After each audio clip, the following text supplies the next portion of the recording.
A ver, pensemos en esto por un momento. ¿Y si esos valores que damos por sentados en nuestra sociedad secular, ya saben, libertad, igualdad, derechos individuales, en realidad no fueran tan seculares? ¿Qué tal si sus raíces estuvieran, de hecho, profundamente ancladas en la religión? Esta es la idea, un poco contradictoria, que vamos a explorar, basándonos en el análisis del historiador Larry Seidentop.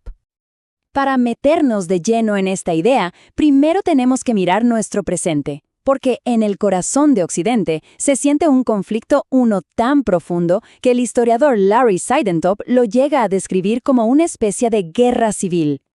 Y esta es la tensión que parece definir nuestra época, ¿no? Por un lado, la creencia religiosa, por el otro, el secularismo. Parecen dos mundos destinados a chocar, inevitablemente. Pero, ¿es realmente tan simple la cosa? Esta cita lo resume a la perfección.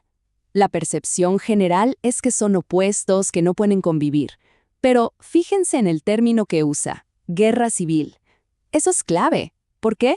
Porque en una guerra civil, los bandos enfrentados comparten un origen, una historia común.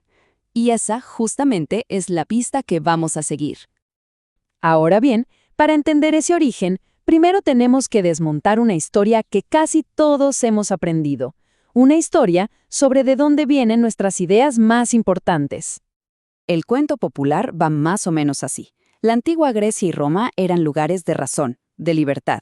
Luego vino una larga y oscura noche de superstición religiosa, hasta que, ¡pum!, la Ilustración llegó al rescate y nos reconectó con ese pasado supuestamente secular. Pero, ¿y si esa historia que nos contaron está fundamentalmente equivocada? Cuando comparamos el mito con la realidad, bueno, el contraste es brutal.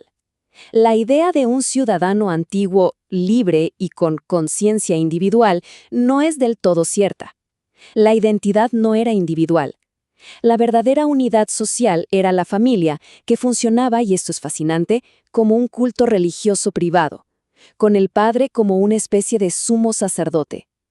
El rol social y la obligación religiosa eran la misma cosa, inseparables.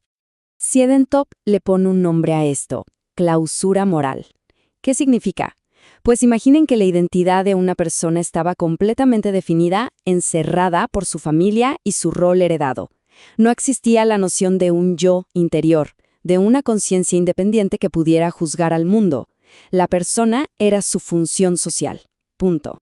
Y entonces, en medio de ese mundo de roles fijos, de desigualdad casi natural, algo sucedió. Algo que cambió las reglas del juego para siempre. Fue una idea pero tan radical, que necesitaría siglos para desarrollarse por completo. Pero fue esa idea la que plantó la semilla de nuestro mundo moderno. Y aquí la tienen. La noción de que todos los seres humanos, sin importar su estatus, su familia o su ciudad, comparten una igualdad moral fundamental ante una sola deidad. Esto fue una bomba. Rompió por completo con la idea de que la desigualdad era algo natural, algo que había dominado el pensamiento por miles de años. Y la consecuencia directa de esa idea de igualdad es esta afirmación, que es potentísima. El individuo, como lo entendemos hoy, o sea, un ser con una conciencia interna, con voluntad propia, no es algo que siempre existió. Tuvo que ser inventado. Y esa nueva idea moral fue su punto de partida. El rastro de esta idea nos lleva hasta los primeros pensadores cristianos, como San Pablo. Para él, la relación fundamental ya no era con la familia o con la ciudad, era una relación interna, personal, entre la conciencia de cada persona y Dios. Y esto le dio a la conciencia un estatus nuevo, universal. Bien, cambiemos de tema un momento para hablar de otro pilar del liberalismo, los derechos naturales. La historia de su origen, bueno, ya se lo imaginan, también es un poco diferente a la que solemos escuchar. La mayoría piensa que los derechos naturales nacieron con filósofos como John Locke, por allá en el siglo XVII. Pero esta línea de tiempo nos muestra algo increíble. El trabajo intelectual había empezado 500 años antes, en el siglo XII. Fueron los abogados de la Iglesia, los canonistas, quienes tomaron esa idea de la igualdad moral cristiana y se pusieron a construir un sistema legal a su alrededor. Ellos crearon el concepto de derechos subjetivos, o sea, derechos que le pertenecen a la persona por el simple hecho de serlo. Y esto de aquí lo prueba. Es una cita de un texto legal importantísimo del siglo XII, y fíjense cómo define la ley natural, usando la regla de oro del Evangelio. La conexión no es una interpretación moderna que estamos haciendo nosotros, no, está ahí, escrita en las propias fuentes de la Edad Media. Y todo este recorrido nos lleva finalmente al argumento central de todo esto, a una forma completamente nueva de entender qué es en realidad el secularismo. Aquí está el punto crucial. Por lo general, se piensa en el secularismo como algo ateo, materialista, el enemigo de la fe. Pero la propuesta de Sidentops es radicalmente distinta. La realidad es que el secularismo es un marco moral diseñado para proteger la conciencia y garantizar la libertad para todos por igual, valores que, según su análisis, nacieron directamente del pensamiento cristiano. Y aquí está el gran giro. El objetivo del secularismo, bien entendido, no es eliminar la creencia, sino hacerla auténtica.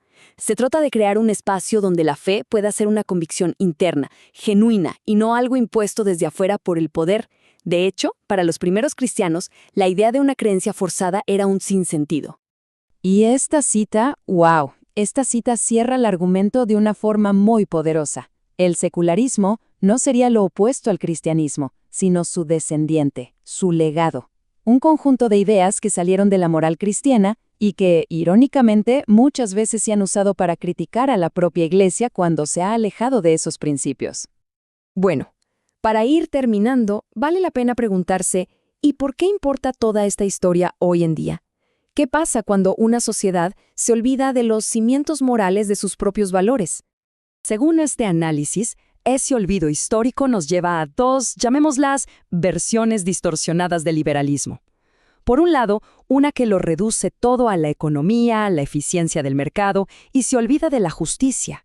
Por otro, un individualismo tan radical que nos aísla en nuestra burbuja privada y debilita la vida en comunidad. En ambos casos, nos quedamos con la libertad, pero se nos olvida por completo la palabra igual. Y cerramos con esta pregunta del autor, que es a la vez una advertencia y un desafío. Si no entendemos de verdad de dónde vienen las ideas que nos definen, ¿cómo vamos a poder defenderlas? O peor aún, corremos el riesgo de que se vacíen de significado, de que se conviertan en una simple cáscara sin nada adentro. Una idea potente para reflexionar.